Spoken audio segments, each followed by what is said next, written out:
हम जो इस कार्यक्रम से जुड़े जो लोग हैं वो इस कार्यक्रम स्थल पर मौजूद।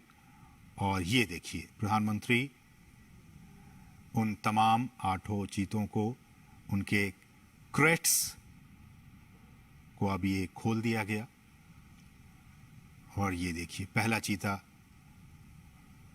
खुद फोटोग्राफी करते हुए। ये बहुत ज़्यादा ये महत्वपूर्ण पल। आप सोचिए, 70-75 साल हो गए हमारे देश में चीते विलुप्त हो गए थे, और उस विलुप्ति के बाद कई सालों तक बहुत विचार विमर्श के बाद कि आखिरकार फिर से हमारे जंगलों में कैसे चीतों की वापसी हो सके। ये देखिए, ये वही चीते, अब हमारे नामीबिया के ये चीते अब कूनो नेशनल पार्क में पहुंच चुके हैं। ये आसपास के वातावरण को देख रहे हैं, महसूस कर रहे हैं, क्योंकि एक बहुत ही अलग इन्हें एहसास हो रहा होगा नामीबिया के जंगलों से।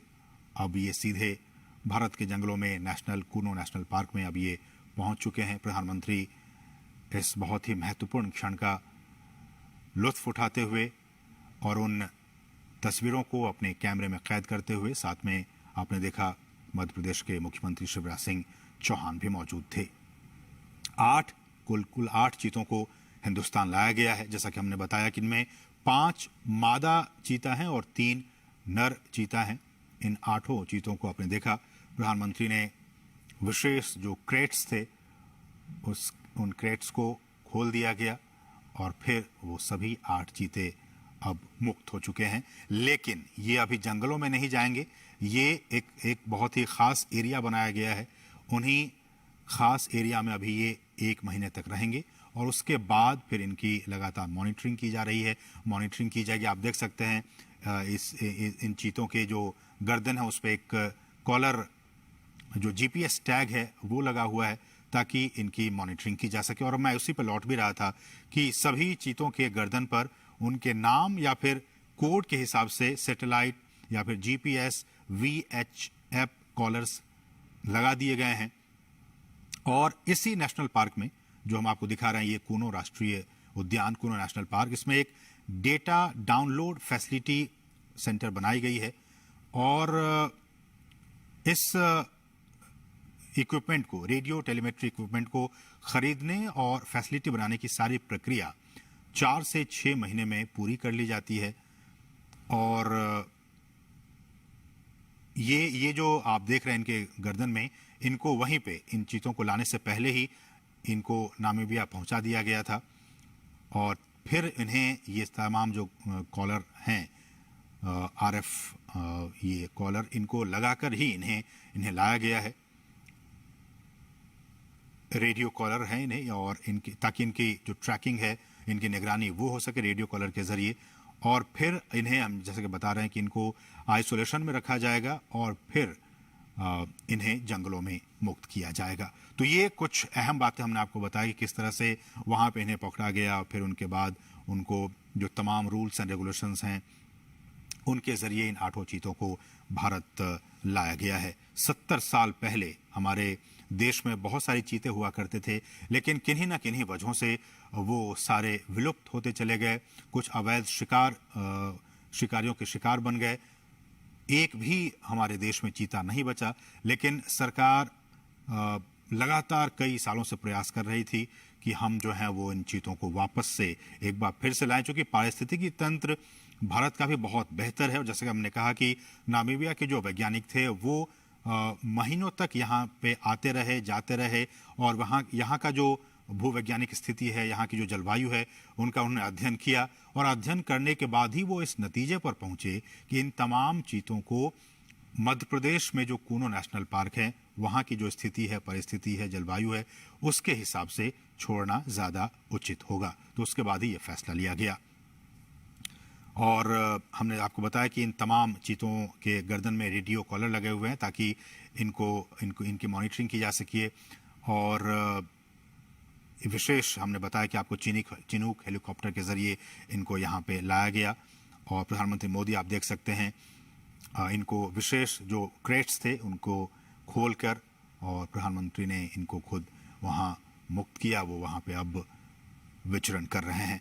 जो चीता प्रोजेक्ट है, अगर मैं इसकी बात करूं, ये भी बहुत महत्वपूर्ण है आपके लिए जानना कि किस तरह से भारत में चीतों को एक बार फिर से बसाने की यहाँ पे कार्य योजना बनाई गई।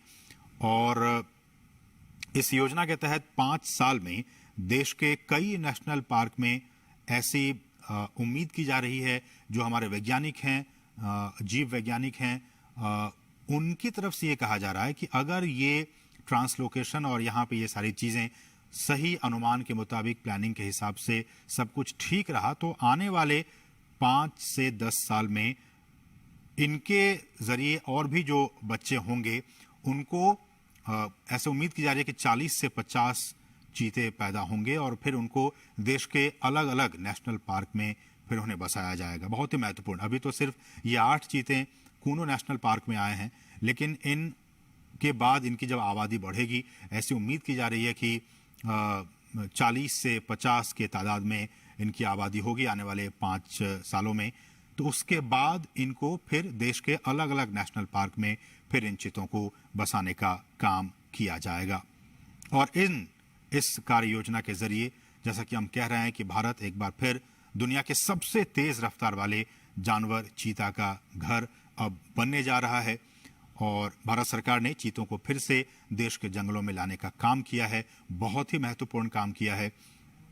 और प्रधानमंत्री, जैसा कि आप देख सकते हैं, कितने उत्साहित हैं, खुद कैमरे के जरिए उन तस्वीरों को कैद करने की कोशिश कर रहे हैं। प्रधानमंत्री खुद भी चीतों को देश में लाने और इसे बसाने में निजी, बिल्कुल पर्सनल लेवल पे निजी रुचि दिखा रहे थे। और उसी का नतीजा है कि आज ये 8 चीते अब हिंदुस्तान की सरजमी पर पहुंच चुके हैं। ये हम आपको बताएं, चीता आपने भी देखा होगा तमाम टेलीविजनों के जरिए, नेशनल ज्योग्राफिक पे, एनिमल प्लैनेट चैनल पे, कि किस तरह से ये जंगलों में रहता है। और ये एक मांसाहारी जानवर होता है। भारत से इसका लगभग 70-75 साल पहले खात्मा हो गया था। और कहा जाता है कि अवैध शिकार जो रहा, वो एक बहुत अहम वजह रहा इनके एक्सटिंक्ट होने के, इनके विलुप्त होने के। ज़्यादा शिकार, और ये भी कहा जाता है कि जो चीतों का जो नेचुरल हैबिटेट था, उनको भी काफ़ी नुकसान पहुंचा था, इसलिए धीरे धीरे विलुप्त हो गए। बहरहाल देश में चीतों को फिर से लाया गया है। और हमारे जो जंगल हैं, उनका जो इकोसिस्टम है, उनका जो पारिस्थितिकी तंत्र है, ये अब उनके लिए वरदान साबित हो सकता है। जैसा कि हम सभी जानते हैं कि ये जो जानवर है, ये जो चीता है, वो खुले मैदानों में रहते हैं।